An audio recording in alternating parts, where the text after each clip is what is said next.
अस्सलाम वालेकुम, मैं हूं अताउल्लाह मेमन। कराची का करप्ट सिस्टम अब ठट्ठा पहुंच चुका है। अब उस सिस्टम ने ठट्ठे में क्या कारनामे अंजाम दिए, आज हम आपको वो बताएंगे। उसके अलावा सिंध में करप्शन सिर्फ अफसरान नहीं करते, उनकी बीवियां भी करप्शन में मुलवस पाई गई हैं।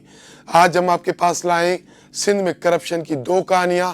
इससे पहले जिन दोस्तों ने मेरे चैनल को सब्सक्राइब नहीं किया है, उनसे दरख्वास्त है कि आप मेरे चैनल को सब्सक्राइब करें, ताकि सिंध की सियासी सूरत से वक्तन फ़वक्तन बखूबी आप आगाह रह सकें। सबसे पहले बात करते हैं कराची के उस सिस्टम की जिसने कराची में तबाही मचा दी। कराची में कारोबार करने वाला हर ताजिर उस सिस्टम से बेजार है। वो हुकूमती सतह पर और इस्लामाबाद की सतह तक शिकायत कर चुका है, लेकिन वो सिस्टम अभी तक कायम दायम है। उस सिस्टम में कोई तब्दीली नहीं आई है। मतलब कि लोग कितना भी चीखें चिल्लाएं, लेकिन उस सिस्टम को कोई भी हिला नहीं सकता। अब कराची का ये करप्ट सिस्टम जिसने कराची की ज़मीनों को तबाह कर दिया, कब्ज़े कर लिए और जाली दस्तावेज़ात बनाकर ज़मीनों पर कब्ज़े किए, अब वो सिस्टम कराची से ठट्ठा भी मुंतकिल हो गया है। ठट्ठे में ऐसी एक करप्शन की कहानी, ऐसी एक जालसाजी की कहानी जिसमें जो डिस्ट्रिक्ट का करता धता होता है, डिप्टी कमिश्नर, वो भी उसमें मुलव्वस पाया गया है। हुआ यूँ है कि डीसी ठट्ठा ने ज़मीन की जाली दाखिला ना करने पर दो मुख्तियारकारों को ओहदों से हटा दिया है। एक मुख्तियारकार है मीरपुर साकरो जुल्फकार मंगी और दूसरा मुख्तियारकार है घोड़ाबारी जिसका नाम है जादिम राजड़। डीसी ठट्ठे ने इन दोनों को कहा कि भाई कुछ ज़मीन है सरकारी, इनके आपको जाली दस्तावेज़ बनाने, इनकी जाली दाखिला करनी है। तो मुख्तियारकार घोड़ाबारी और मुख्तियारकार मीरपुर साकरों ने डीसी ठट्ठे का हुक्म मानने से इनकार कर दिया। उन्होंने कहा कि भाई हम ये काम नहीं करेंगे।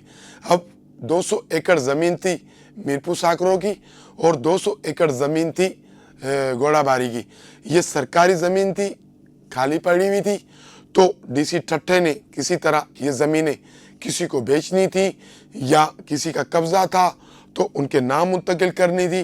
तो इन्होंने दोनों मुख्तियारकारों को बुलाकर अपने दफ्तर में कहा कि ये 200 एकड़ ज़मीन, इनके ये दस्तावेज़ात आप बना लें।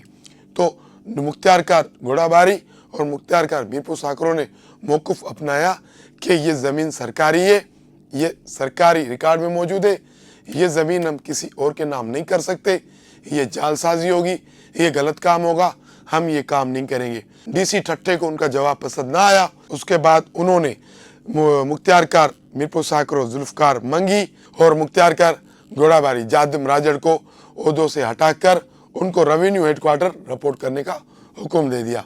अब कराची के जो सिस्टम करप्ट सिस्टम है, उसकी ठट्ठे में एंट्री इन दोनों मुख्तियारकारों के तबादलों के बाद होती है। कराची में बदनाम ज़माना मुख्तियारकार समझा जाता है जिसने सिर्फ हज़ारों एकड़ सरकारी ज़मीन जालसाजी के ज़रिए दूसरे लोगों को मुंतकिल की, वहाँ पर कब्ज़ा करवाया। और कराची का जो करप्ट सिस्टम है उसमें इस मुख्तियार का नाम अव्वल नंबर पर आता है, जिसका नाम है मुख्तियारकार अनवर कुंबर। अब डीसी ने क्या किया कि मुख्तियारकार मीरपुर साकरो और मुख्तियारकार घोड़ाबारी दोनों को हटाकर मुख्तियारकार अनवर कुंबर को पहले मीरपुर साकरो में मुख्तियारकार तैनात किया। उसके बाद उन्होंने घोड़ाबारी की इजाफी चार्ज भी अनवर कुंबर को दे दिए। अब अनवर कुंबर ये जो ज़मीन डीसी ठट्ठा चाहता है सरकारी ज़मीन किसी जालसाजी के ज़रिए किसी दूसरे के नाम की जाए, तो अनवर कुंबर ये काम आराम से कर देगा क्योंकि उनको बेहतर तजुर्बा रहा है इस काम का। तो अब कराची का जो सिस्टम है उस सिस्टम ने ठट्ठे की तरफ मुंह कर लिया है और इस वक्त जो ठट्ठा के करता धरता हैं, जो पूरा निज़ाम चलाते हैं, तो वो हाजी अली हसन जरदारी है। तो अब आप खुद समझदार हैं कि ये जो ज़मीन ठट्ठा और घोड़ाबारी की जालसाजी के ज़रिए कहाँ मुंतकिल होगी और ये मुख्तियारकार कैसे तब्दील हुए, कराची के सिस्टम का हिस्सा रहने वाले मुख्तियारकार की ठट्ठा तैनाती कैसे हुई। अब हम आते हैं करप्शन की उस दूसरी कहानी पर कि सिंध के ब्यूरोक्रेट्स सिर्फ करप्ट नहीं है, लेकिन उनकी करप्शन में ان کی بیویاں بھی ملوث پائی گئی ہیں۔ اب ہوا یوں ہے کہ RBOD اور LBOD ایک پروجیکٹ ہے، سیوریج نالا ہے جو دادو کی طرف، اس کا کرپشن کا ایک کیس ہے، احتساب عدالت میں چل رہا ہے۔ گزشتہ روز اس ریفرنس کی سماعت احتساب عدالت 1 کے جج نسیم اختر سمرو صاحب نے کی۔ اس ریفرنس میں تقریباً 49 ملزم تھے جو ضمانت پر رہا تھے۔ تو جب یہ کیس کی سماعت ہوئی تو نیب پراسیکیوٹر نے دلائل دیے اور عدالت کو مطمئن کر لیا کہ یہ جو ضمانت ہوئی ہے ملزموں کی، یہ غلط ہوئی ہے، یہ ضمانت واپس لی جائے اور ہمیں ان سے تفتیش کرنی ہے، تو برائے مہربانی ان کی ضمانت مسترد کی جائے۔ احتساب عدالت نے نیب پراسیکیوٹر کے دلائل سننے کے بعد ان 49 ملزمان کی جو ضمانت مسترد کر دی۔ جب یہ ضمانت مسترد ہوئی تو اسی وقت نیب عملداروں نے عدالت میں موجود ان 49 افراد کو گرفتار کر لیا، گرفتار کر کے گاڑی میں بٹھایا۔ اب ہوا یوں کہ جب یہ افراد گرفتار ہوئے تب پتہ چلا کہ صرف اس میں سرکاری افسر نہیں بلکہ ان کی بیویاں بھی اس کرپشن میں ملوث پائی گئی ہیں۔